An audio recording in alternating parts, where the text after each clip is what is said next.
A lot of players have talked about the improvement in the team really stemming from the team getting closer together and players hanging out with different segments of the sort of team population, and that's when they all started to sort of buy in. Can you trace back when you started to notice and observe that sort of phenomenon in the players? There's not an exact point. I think the where we cultivate it the most is in Lewiston when we start camp there.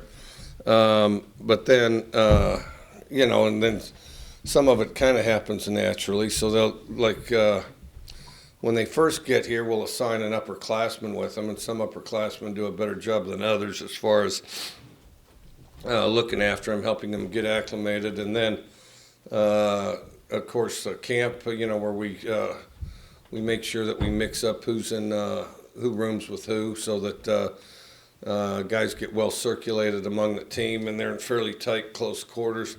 So we do a lot to try to cultivate that.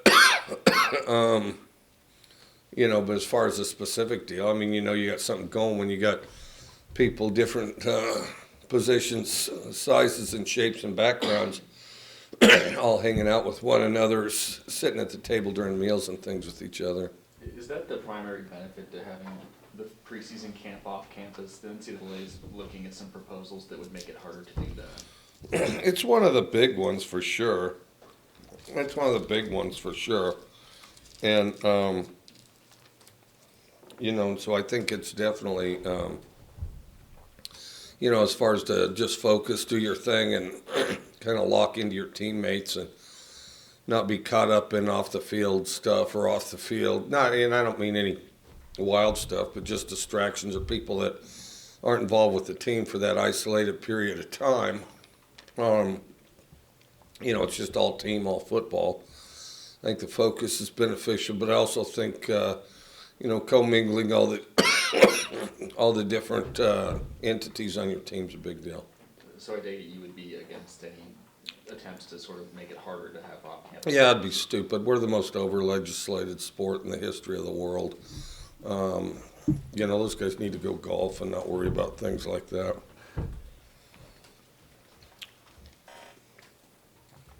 Coach, the performance your team had, a complete game on Saturday, how do you build off that? What do you point to that they did well and say, do more of that? Yeah, I thought the biggest thing is we played well together. We played well together. We got on a roll and the ball bounced our direction, no question. The biggest thing is just keep doing your job and playing together, and every job counts. We had huge kickoff returns, coverage, great kickoff coverage, some big plays in special teams. So that's all guys from random sides of the ball just all doing their job together. And I think that I don't think that as much as you emphasize it, I don't think there's it can't be stated enough how important just everybody doing their job is. As a coach, now at the end of the season where rankings do play a really big role in which bowl game a team goes to and stuff like that, do you have to sort of think about margin of victory and sort of adding to a score at the end of the game? I don't really. I mean, if you're at the plate, you swing the bat. If you're on offense, you try to score. I mean, if our ones are in, we try to score. If our twos are in, we try to score. I mean, we might use the clock, which of course we did, but you spend all your time teaching them to score. Now you got game reps. Will be crazy to not teach somebody to try to score. But it's I don't pay any attention to rankings because I really don't have a lot of control over them. So. What do you think of the fact that the rankings are released with college football playoff? It's mid-season and then you get it every week at a certain point. Well, I don't care. If it's not that one, then it's somebody else's. It's everything from some famous media journalist guy or some guy in a garage with a computer that he plays on a lot. It's going to be out there one way or the other. Do you think nationally the Pac12 gets the respect it deserves? No, because I think we're the best conference this year. I think still battling time zone issues to some degree and population base, but and then if we win all our games, I think That solves some of it, but then the other is, I think we need a more congruent deal as far as, we play an extra conference game, and we play an extra conference game, and the nature of our non-conference games are different than some other conferences, and we have control over all of that. So, so if you really want it even, everybody's got to be congruent as far as number of conference games, the nature of the way they schedule, and then in addition to that, if you have a broad playoff format, then you can solve a lot more of that on the field.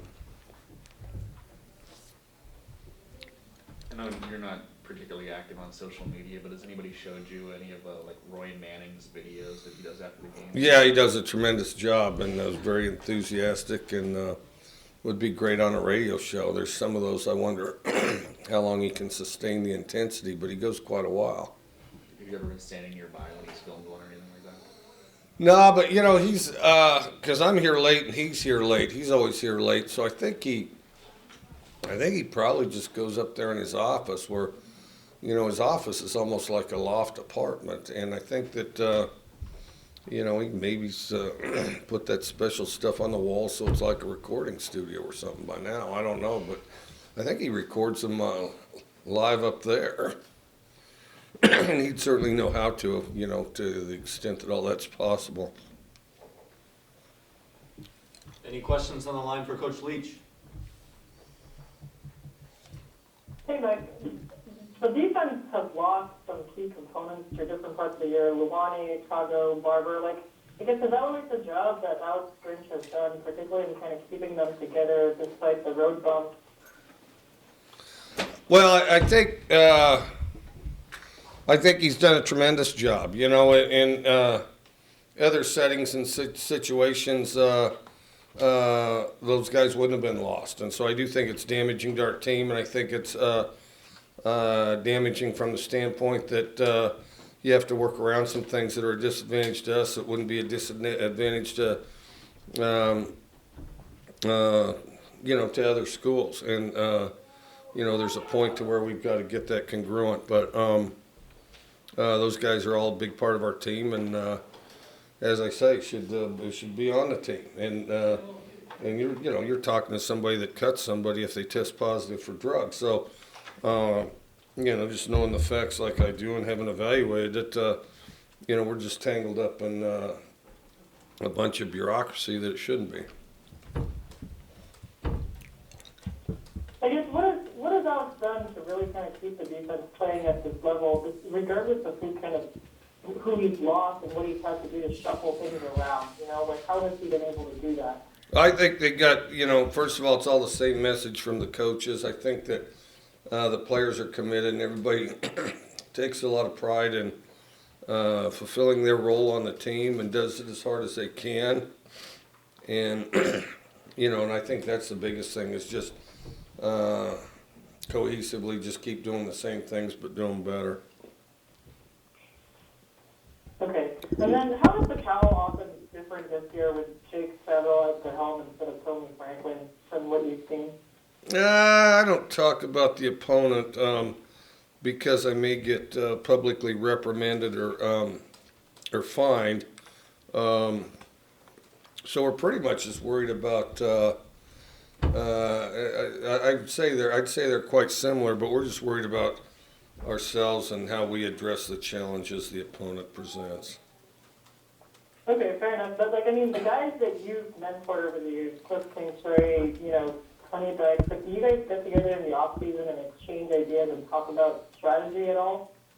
Well, we'll text back and forth some. Sonny and I are in the same conference, so we're less inclined to do that. But talk when we're at the meetings and things, and not really strategic stuff. But there's some of that, and you see similarities in all of them, but also you see differences where other people have kind of put their own touches on things. And some of it's driven by the here, hang on. some of it's driven by the personnel they have on their team and what they're trying to feature. Are you at a point where, some of these guys who have taken your offense and made it into their own, like, are you at a point where you can look at their offense and sometimes steal things from them and what they try to do and incorporate it back into your own? A little bit, a little bit. Spend a lot of time, depending who the team is. Sometimes feel like we're playing ourselves a lot. But yeah, there's definitely been influence and things that people have brought that are good ideas. Where you say, "I wish I'd thought of that," and so it goes. Do you have an example of something that you've maybe taken from one of the guys that run the air raid in their own way in the last couple of years? Usually it's just a technique or a block more than just a wholesale scheme thing. A lot of times it's a block or how you read something. All of a sudden you're reading a play maybe from deep to short, and you go from short to deep. Just I don't have a great example. I mean, it's like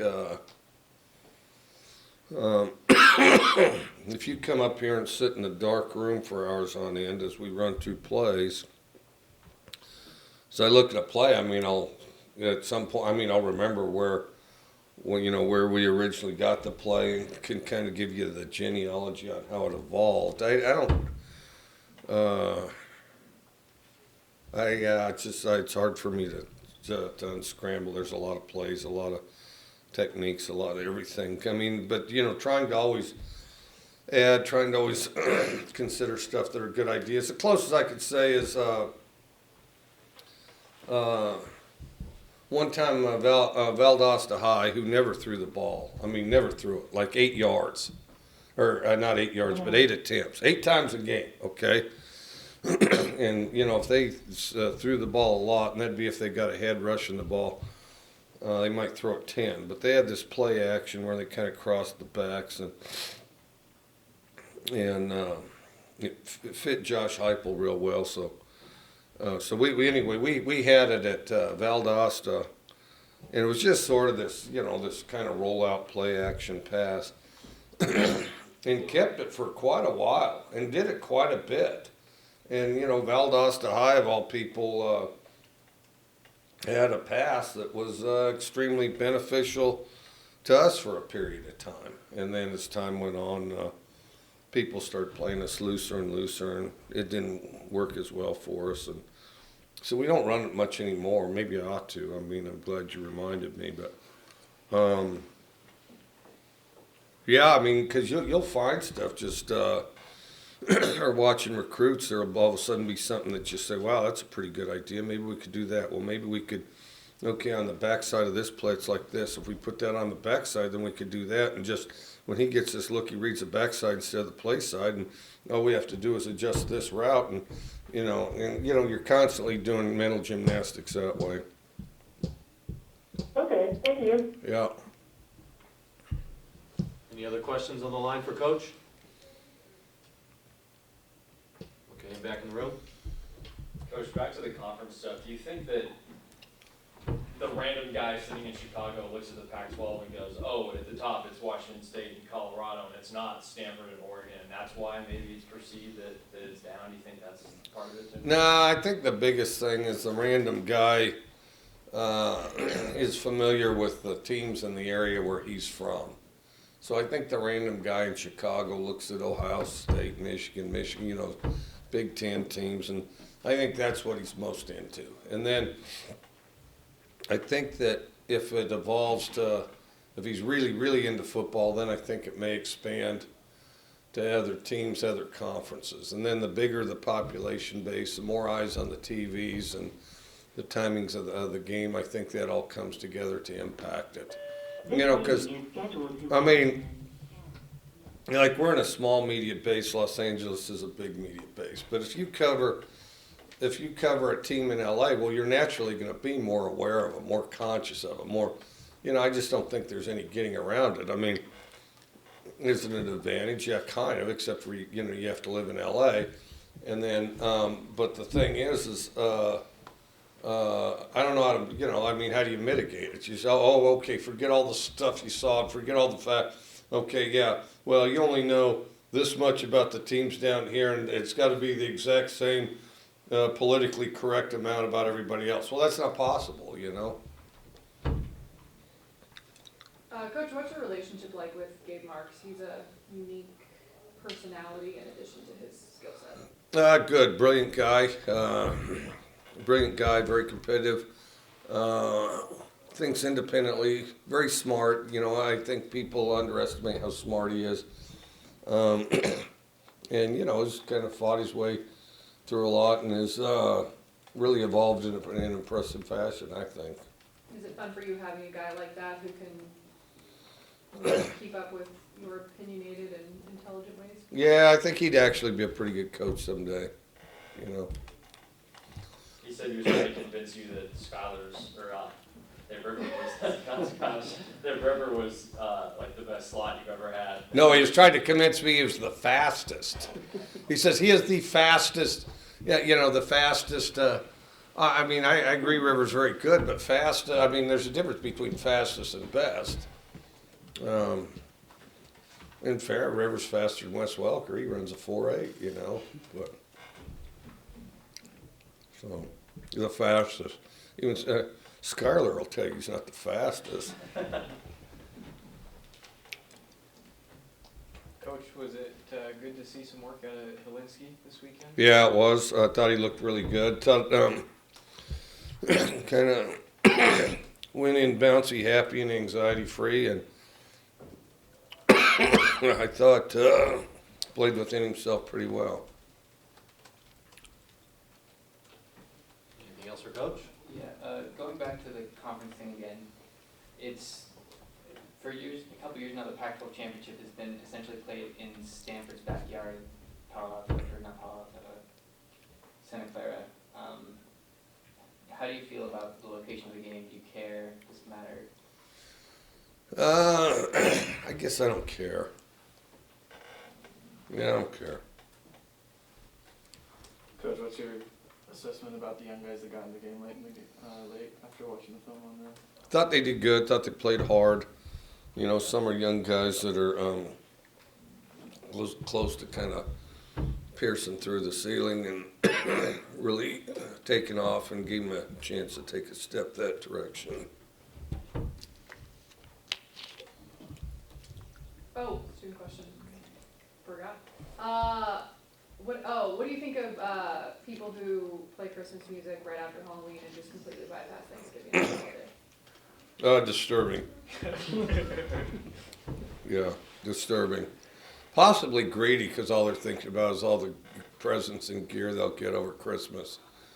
Which, honestly, I think most people that say that Christmas isn't their favorite holiday are lying, because you do get more gear and more stuff, and even just walking past trays of cookies or whatever, is has a definite benefit, but no sense jumping the gun, because in the end it lasts a little longer than maybe you'd like anyway. Coach, speaking of holidays, some people have argued for a while that the election day should be a national holiday so people can get out and vote and things like that. What do you think? It's probably not a bad idea. I hadn't thought about that. It's probably a good idea. At the rate we give days off, we would give days off for things that are a lot less significant than that. It's probably a good idea.